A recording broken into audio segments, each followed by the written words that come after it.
In the first episode of Disneyland, Walt Disney famously said this: During the last few years, we've ventured into a lot of different fields, and we've had the opportunity to meet and work with a lot of wonderful people. I only hope that we never lose sight of one thing, that it was all started by a mouse. In many respects, it's correct. Mickey was their first truly successful star, and helped turn Disney into the entertainment powerhouse that they are today. But, in other respects, it's incorrect. Most like to talk about it starting with a rabbit, but even that doesn't go far back enough. What if I told you there was a character that came before Mickey and before Oswald? I am, of course, talking about Julius the cat. I have a feeling most of you don't even know who he is. Well, settle down for a spell and I'll tell you. Our story begins in Kansas City in 1922. Walt Disney and Ub Iwerks had started their own animation studio, Laugh-O-Gram Studios. Their first cartoon was an adaptation of Little Red Riding Hood, the start of a long series of fairy tale adaptations. It was a basic retelling of the story, but the first minute featured a little cartoon cat shooting some pieces of dough with a gun. He fished for a donut, ate his catch, and died, being taken away on a stretcher. The cat was unnamed, but clearly left an impression, because he would appear in all of the cartoons Laugh-O-Gram worked on.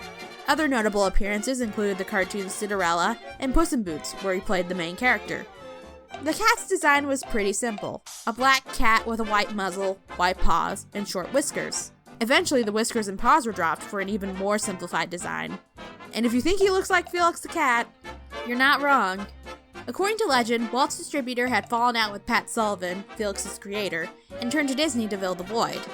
The resemblance is so uncanny that I am surprised no one got sued. It goes to show how much of a Wild West early copyright law was. The cat wouldn't hit the big time until the start of the Alice comedies, Disney's first cartoon series.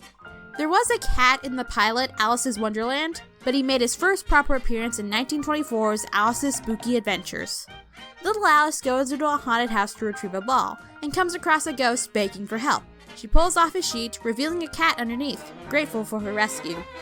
He appeared in many subsequent Alice comedies afterwards, and he would be officially dubbed Julius in 1925's Alice's Eggplant, named so by Alice herself. Julius's characterization varied from cartoon to cartoon. Usually he was quick-witted and a little mischievous. However, he could be a little... what's the right word? Sadistic? He rescued a drowning woman, only to throw her back into the water when she wasn't pretty enough for him. He chased after rabbits and tormented them just for laughs. You know how Mickey could be a little squirrely in a lot of his early cartoons? Julius was so much worse. He could have his selfless moments, but usually he was kind of a dick. His dynamic with Alice varied as well, but generally they were close friends. He's loyal to her and they have fun together. Often he saved her from adversaries. On some occasions, he's a love interest. The two were inseparable either way. One notable adventure came in Alice Solves the Puzzle. Alice is solving a crossword puzzle when a bear with a peg leg comes up to steal it from her. When she refuses, he chases her up a lighthouse, attacking her until Julius comes in to stop him. This bear would become a recurring character in the Alice comedies, always an antagonist to Alice and Julius. Why bring him up? Because this bear would eventually evolve into a character we all know and love, Pete. The birth of a legend. Personal favorite of mine is Alice Chops a Suey. It opens with a scene of a dip pen drawing Julius, as he tries to gain his bearings on the world. Then, from out of the inkwell, Alice jumps out. As Master Hand draws the scenery around them, a demon jumps from the bottle and kidnaps Alice, leading Julius to have to stop him. A lot of great visual gags are in this short, so this is one I recommend seeking out. The Alice comedies concluded in 1927.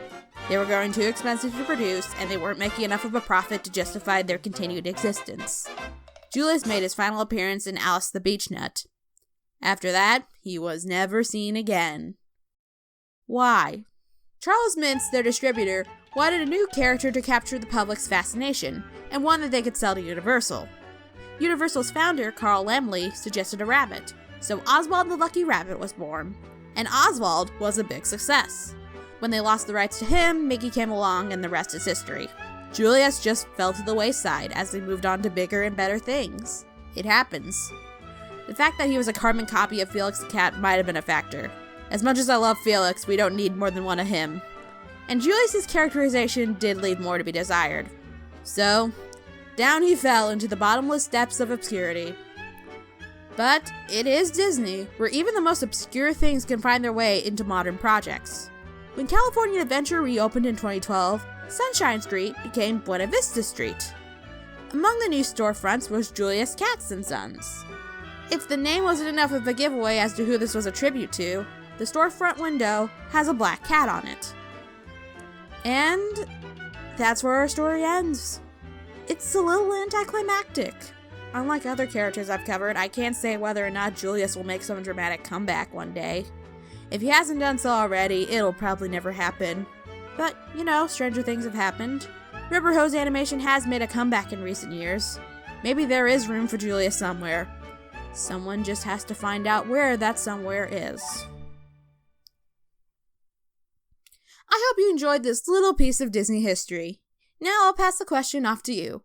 What do you think of Julius the cat? Do you think there's a place for him in modern Disney? What should that place be?